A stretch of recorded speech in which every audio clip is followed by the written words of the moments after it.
Yes, this is 2021 college football national champion YouTuber Uncle Lou here. Oh, man. Good to hear from this guy. Yep, and I just have an announcement to make. Nobody can tell me anything for 365 days. Nothing. I don't think they can tell you anything after that. Lou, we want to hear from you, not from me, but I do want to take about 15 seconds to say congratulations, to say that I started this game by not having any stake in this game. Just, I got to watch the two best teams in the country play. I'm just going to evaluate the game, analyze the game. But as it built, especially starting the second half, and as the game became more and more fervent, exciting, big plays, and it just started to, the momentum just started to run, and it became an epic game. I got caught up in the Georgia story, and to see you guys win a national championship, I was truly, I don't know the last time I've been happy for a team other than one of my teams win a championship, just because of you, because of other people that I know that are Georgia football fans, and also just because Kirby Smart has busted his ass to build this program. There's no doubt about that. He has busted his tail. He's done it seemingly the right way. Stetson Bennett has taken more crap than any collegiate athlete I can think of. And for them to pull through and to get it done, and I don't know if you heard the comment I just made, to be able to get this done and go through Bama has to be super sweet for you. Yeah, I have to say that's probably something I was wrong about that I didn't realize until the game ended, because I've been asked that 100 times. Aren't you glad you're playing Bama? Like, you wouldn't want it to be any other team. And I kept saying, I don't care who it is. It's been so long since Georgia won the title. I don't care who we beat to get it. But after the game ended, I think I did realize beating Alabama was the best way, I think, to win it. Now, I don't think it would have taken anything away from the way I'm feeling, or Georgia fans in general are feeling right now, if the win would have came against someone else. But there would have been that, well, but you didn't beat Bama, crowd. Oh, yeah. And I think, let's say Bama would have been 8-4 this year and not even made the SEC title game, then maybe it wouldn't have been a big deal. But because they beat us in the SEC title game, I think that made it, never mind 2017, 2018, 2020, never mind all the other times they beat us. I think because they beat us this year, it made it that much more important that we beat them to win it all at the end. Absolutely. And I didn't think that would matter, but as soon as the game ended, I was glad it was Bama. I bet. Yeah. Great game. I mean, you talk about people being hard on Stetson. I mean, I'm in the front of that line. I haven't somehow changed my mind about Stetson Bennett. I mean, I think Stetson Bennett would be 100-0 if the Georgia defense held everybody they played to under 20 points. Yeah. That's never, I don't think that's anyone's concern when it comes to quarterback play. Like, oh man, I hope we can beat somebody 17-10. Georgia's got a lot of talent. My question with Stetson Bennett has always been, what if the defense doesn't hold somebody under 20? What if they score 30 or like last time 41 or whatever? You got to give Stetson credit though. When he fumbled and Alabama went in and scored and took the lead, he had played so bad. I mean, not just that fumble. I don't know how many possessions Georgia had. Let's say it was 15. The first 13 were horrendous. I mean, they were horrible. And then the fumble. And for him to come back from that, I mean, he could have just folded up right then and, this is it. I blew it. I fumbled. They scored. They're winning. Here we go again. Game's over.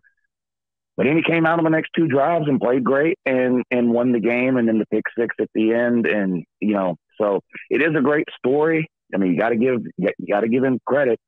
I made the comment earlier, when Georgia was on offense, Stetson Bennett was the least talented player on the field. But he doesn't think that way, And I mean, I wish everybody had the heart and the mindset that a Stetson Bennett has. Yeah. I wish every five-star had that same mindset. That can't be denied. There's nothing I can't do. That kind of mentality. Sure. You got to give him credit. I mean, he's going to go down in history at UGA as a national title winning quarterback.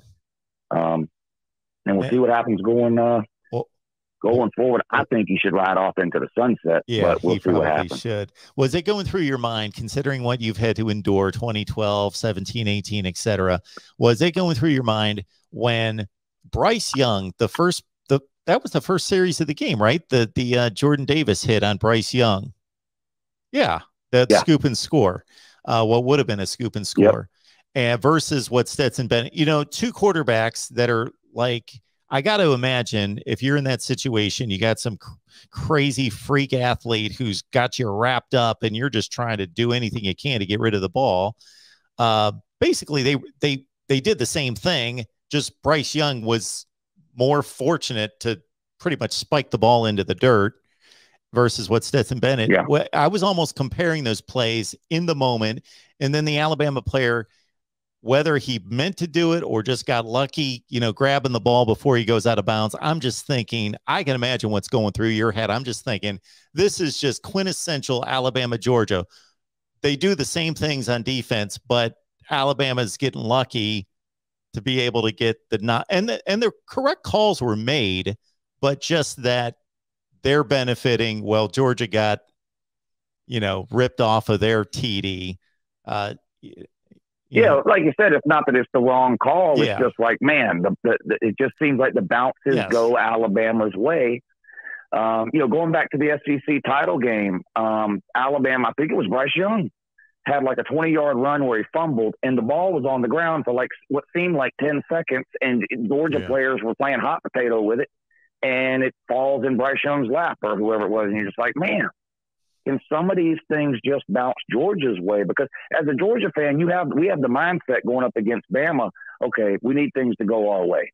We need to be the one that gets the special teams break, which we got with a blocked field goal. We need to be the team that gets the weird turnover, which Alabama got with the defender, I think, didn't even know it was a fumble.